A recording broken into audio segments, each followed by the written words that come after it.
Hey guys, Rob from Georgia here with you, aka VHS82 apostrophe, with something I have not done for quite a while.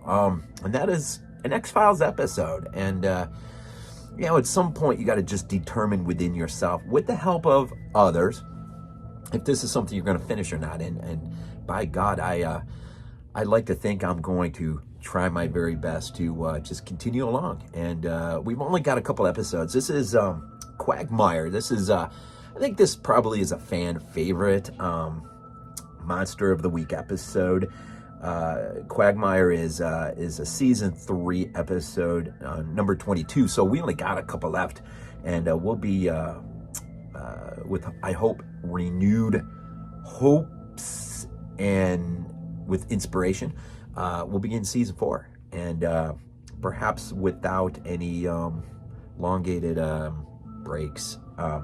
But Quagmire, directed by Kim Manners, first drops May 3rd, 1996. Haven't said that in a while. And Kim is, unfortunately, he died in 2009 at only 58 young. Responsible for 51 episodes of the X-Files, mainly seasons 2 through 9. Writing is another Kim Newton on the writing of this one. But Kim Manners, known really for a lot of TV, Charlie's Angels, I mean, the original stuff, Simon and Simon, which Jameson Parker, whom I absolutely just love in John Carpenter's Prince of Darkness, and Adventures of County Briscoe County Jr., or whatever that show was, with Bruce Campbell. Just a handful of episodes for that. So he got to work with the great Bruce Campbell. That's pretty awesome. Wow.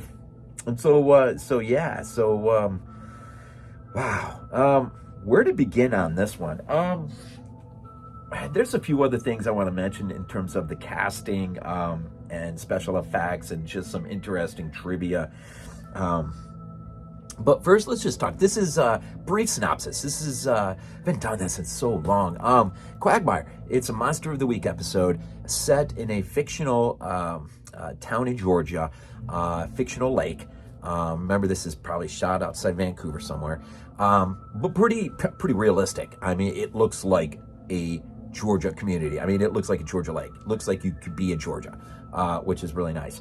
And so, the aesthetics are all there. I don't know. I didn't see what time of year they filmed this, but it does have an air of looking cold, which Georgia can, but it just, now that I'm thinking about it aesthetically, it does have the vibe of it being cold. It looks cold, cloudy skies, overcast skies, and everything. Anyways,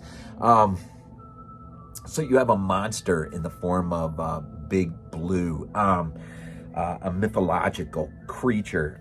There's billboards as you're driving into the town. Of course, there's one that says, "What's older than the hills?" Another, next one passes by, "What's bigger than the sky?" And then finally the one, "Big Blue, the Southern Serpent, spot him at Helvelman's Lake." And of course, it's about that point in the conversation between Mulder and Scully where she's just rolling her eyes in the normal Scully manner. And so a biologist, or someone who works for the forestry agency, I believe, ends up becoming a victim of whatever this is in the lake. Something is run amok. We're not sure if it is truly this mythological beast, or perhaps if there's something else running amok in this area. In fact, right off the bat, a serial killer is sort of thrown out there just as a but it doesn't take long before you realize where we're really sort of headed on this adventure. So this is the excuse that Mulder uses to drag Scully along with him on a Saturday morning, in which he has to bring Queequeg, her little dog. If you remember Clyde Bruckman's Final Repose, he's the one found feasting on his dead owner. This is the last, and Queequeg unfortunately suffers a demise in this one, which in of itself really isn't that funny. Not that, I mean, it's just, I don't know. it's not it's treated pretty seriously in here. I mean, you really feel bad for Scully. She's already has an attachment to Queequeg, and a part of the attachment, it relates to her dad, and of course Moby Dick. And Queequeg was the name of the harpooner in Moby Dick. And so there's a point where on in the story we'll be with Mulder and Scully as they're sort of lodged, trapped on this rock after their boat's been attacked by an unseen creature of some size, and there'll be a really, really great conversation take place on this rock, and where Scully sort of throws this thing out there where, I've never really thought about it before, but you're a lot like Ahab. And that conversation sort of goes off in the direction you would expect, which is interesting. But the connection to her dad, and because he would sit up late at night reading pages out of Moby Dick. So there's this connection, which is really, really cool. So you got this mythological beast. Of late, it seems to be running amok in terms of its kill count, its need for food, which happens to become people. And we're led to believe it at some point in this journey that is a result of a depleting food source, which happens to be frogs, which it sort of leads us into certain characters along the way, right? But the other thing I want to mention too is certain aspects of this story may seem a bit fantastical, and I don't mean the beast itself, but certain things that happen in and along this lake that might make one go, I don't know how much I'd buy that. Well, I've lived on a lake. Now, be it about half the size of this fictional lake, which is a 48-mile shoreline. The lake here or my lake that I grew up on was, take that back. I did not grow up on it. I spent just a handful of years on it. Kind of wish I would have grown up on there though. But it's about half the size. But I can tell you, even a 26 to 28 miles lake shoreline is a pretty sizable lake. In fact, I have a memory of going out fishing in the middle of the night, and the fog sort of just came in, and we literally were going around in circles. Had no clue where we were at, and it was maybe only by, I don't know, pure luck or something that we got close to what looked like something, and so we had to go really slow and creep because on the water you don't want to hit anything going any real amount of speed. Come to find it was a dock jutting out, and come to find out, of all things, it's kind of funny that I'm thinking about this story. It was sort of a fish hatchery place. And so, we had, in the middle of the night, of course, we're probably trespassing on private property, but we're just trying to figure out where we're at. And so we kind of see the buildings, and then we find the road out, and we kind of got our bearings straight in terms of where we were on the lake, which helped us to be able to get back home. So all that to say, very easily I can see where some of the things, even when they're stuck on the rock and they can't see the shoreline, it gets dark. And with a little bit of fog or mist in there, it can be very, very difficult to have any sort of sense of bearings. And even if you're only, and the one time that we do get a look at the shoreline, it is some distance from their rock. I mean, the guy ultimately walks out to them, sort of played off as they're right on the edge, and they're not. There's some distance, it just happened to be extremely shallow. The guy just happens to hear them talking, right? So, all that to say is, and even for, a beast of this size, and, you kind of get a sense that there may be hiding places. Now, again, the only thing that takes away from that a little bit is, you've got our Ansel Adams character, our photographer, who's been there for like, I don't know. He's been there for a long time trying to photograph this thing. And the other guy, the frog biologist, he's been there, I think, collecting data for like 3 years. So you've got people who are, but they're in certain areas, certain niches, right? The photographer might probably get around some. So you do have this sense of, well, you would think somebody would have seen it or something. But okay, Monster of the Week episode. It works. All right, some of the cast, man. Chris Ellis plays our sheriff. I knew I'd seen him before. He was Cogs in The Devil's Rejects, and now a very minor character. He was in the scene. Delani was telling me he's in the scene that where you have the film critic in there they're going back and forth on God, what's his name? That's off the tip of my head. And Elvis comes up, and anyways, this huge heated exchange between the film critic and William Forsythe, our sheriff Wydell. And but anyways, he's sort of a deputy or whatever who happens to come into the room. But I knew him from somewhere. Then you got Mark Acheson, who plays. He's in charge of the bait and tackle, big blue tourist trap little place. He's the guy that Alf gets drunk with down in the postal room. I thought that was kind of a neat little tie-in. And Tyler Labine, our stoner, was actually Dale in Tucker and Dale versus Evil. So there's a few interesting and plus the stoners, him and the girl, were actually from an earlier X-File episode, sort of reprising themselves a little bit, I guess, in some sense. Talked about Quag. A little bit of a synopsis. Special effects artist Toby Lindella. 55 episodes on the X-Files. Does some good work here. But he was, interestingly and ironically, known for, among things, Lake Placid in '99, which is an interesting, trivial sort of tie-in.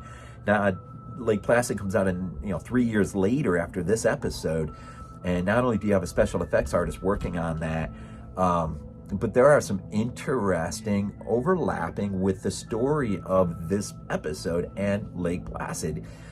Even specific tie-ins like cows getting yanked off of the shoreline, or just the monster in the lake. And even in this episode, a gator will be blamed for all of it. But there's a question as to how much has this gator done versus how much perhaps the unseen assailant, Big Blue, the mythological creature, might have been guilty of. But I'm putting guilt on a creature. Might have been. And so there's some other interesting tie-ins I can't remember off the top of my head. But so great double feature would be watch Quagmire and then watch Lake Placid. I think it would be a really, really fantastic sort of double feature. Trying to think. Okay, so he was also the special effects artist. Toby was known for Extro 2, which is pretty cool. Dreamcatcher, Final Destination 3. So, and not just genre-related things, but even as late as and beyond. I think, pun intended, at Cast 16, he did Star Trek Beyond. Was part of bringing that to life, which is really cool. Ansel Bray, who's our Ansel Adams character, R. Nelson Brown. I'll just mention these real quick. Timothy Weber, our Dr. Paul Farraday, who is the frog biologist. He plays a pretty cool part. And Dr. Bailey, I think he might have been one of the first ones offed early on. And so that is pretty cool.